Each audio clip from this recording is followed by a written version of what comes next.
I don't know who was more titillating, Bond or Scaramanga.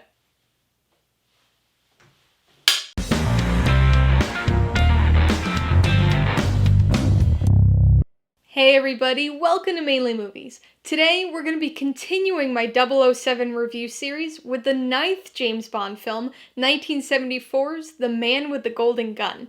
If you're new here, please consider subscribing for a variety of movie-related content like reviews, rank lists, and trailer reactions.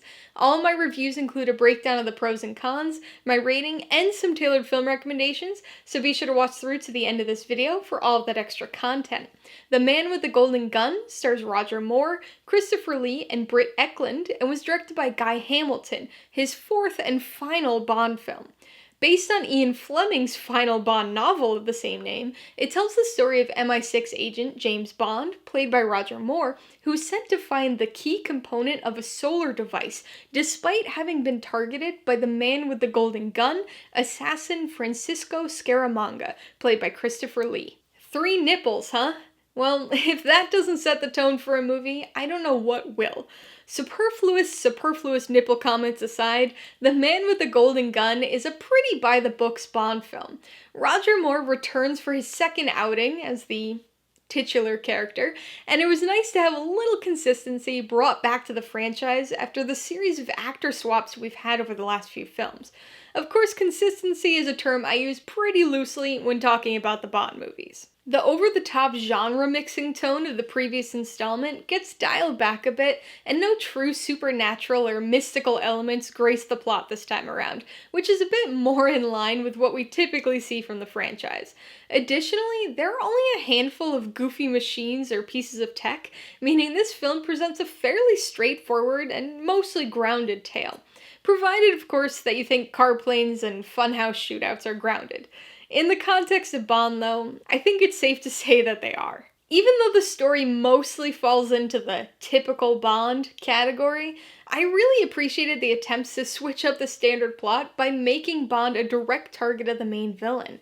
There are still some other beats to the story, including a very environmentally conscious MacGuffin that was pretty ahead of its time, but putting Bond in the crosshairs from the start adds a unique urgency to the story, and is definitely helpful with the characterization of the villain. Unfortunately, this premise isn't handled particularly interestingly, and the whole thing feels a tad bit hollow. It's never boring exactly, kept fresh by a decent villain and the entertainingly odd knick-knack, but it also feels to be particularly engaging, though I'll admit that I do like this movie more now on rewatch than I did the first time I saw it. Beyond the story, The Man with the Golden Gun is a bit of a mixed bag, though I guess that probably goes without saying at this point in the franchise. The chase sequences are undeniably entertaining, and there's some pretty fun stunt work, especially with cars.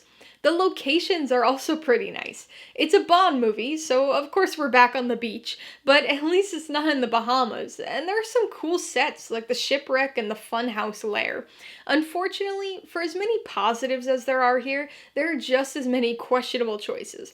The most glaring for me, though, have gotta be the character-based ones. Specifically, the frustrating uselessness of Mary Goodnight and the mind-bogglingly inexplicable decision to bring back Louisiana Sheriff J.W. Pepper. Luckily, the sheriff isn't the only character returning from Live and Let Die, and we've got Roger Moore back as 007.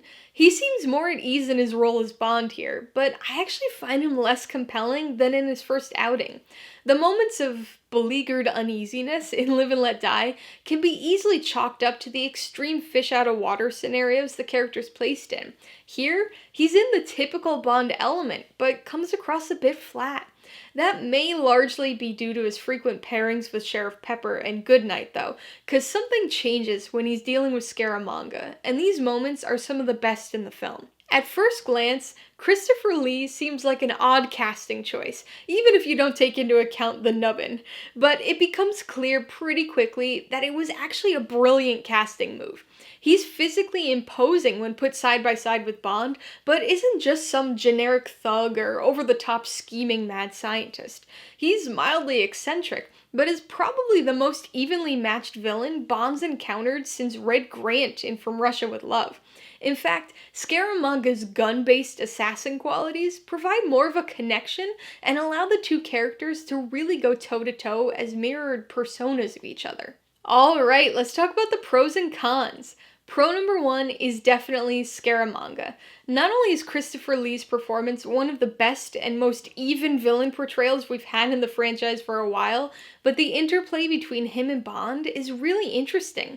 They're fairly equally matched when it comes to skill, but perhaps more intriguing is the mental match.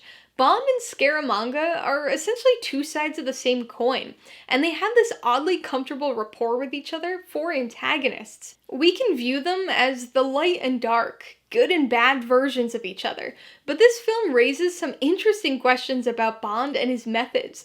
There's this moment where Scaramanga asks Bond if he enjoys the killing aspect of his job, and Bond's really evasive and avoids directly answering the question.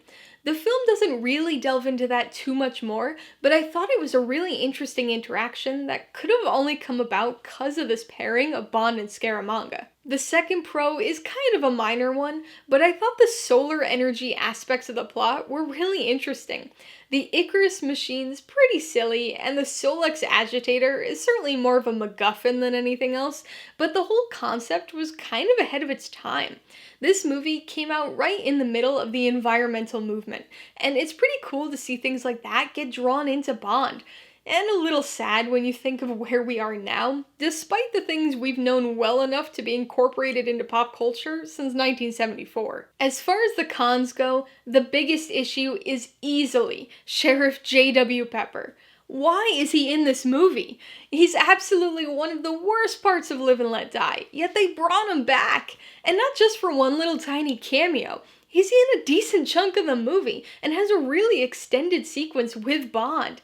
He's not as bad as he was in the last movie, but it's really more of the same from him, and I just don't get it, because I can't imagine audiences liking that character at all, let alone enough to warrant bringing him back for a second time. The second con is with another character, Mary Goodnight. She's thankfully not as bad as JW, but she's definitely one of the most irritating and useless Bond girls to date. A reality made all the worse by the fact that she's an MI6 field operative. Pretty and ditzy can pass, I guess, when we're talking about a Bond girl like Honey Rider. But don't we want Bond's co-workers to be competent? She starts off okay, but basically from the car plane scene on, she's borderline imbecilic and just really irritates me. I'm gonna give The Man with the Golden Gun 3 out of 5 paws. It's pretty standard fare for a Bond movie, but has a decently enjoyable plot and a surprisingly solid villain.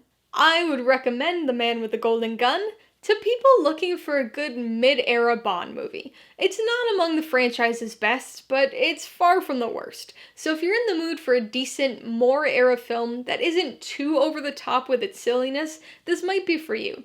And if you want to see a movie where Bond is pretty evenly matched with the villain, this might be your best bet until the Daniel Craig era. If you liked The Man with the Golden Gun, I would recommend the 8th Bond movie, Live and Let Die. That was more his first outing as Bond, and definitely cranks up the humor and silliness a bit from this movie.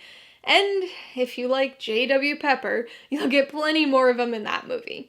If you liked the matchup between Bond and Scaramanga, I'd recommend you check out the 2nd Bond movie, From Russia with Love. In that one, Bond goes toe-to-toe with Red Grant, his Spectre counterpart. And if you enjoyed the solar-based villain device Icarus, you might want to watch the 20th Bond movie, Die Another Day, for an updated version of that device. Alright, a couple questions for you guys. Number 1, have you seen The Man with the Golden Gun? If so, what'd you think of it? And number 2, who do you think is Bond's most evenly matched villain? Be sure to leave your answers in the comments below so we can get a discussion going. Alright, so if you got some enjoyment, insight, or information out of this review, I'd appreciate it if you'd hit that like button. And if you haven't done so already, please hit subscribe while you're at it to see more videos like this. Till next time, this has been Alyssa with Mainely Movies, the way life should be.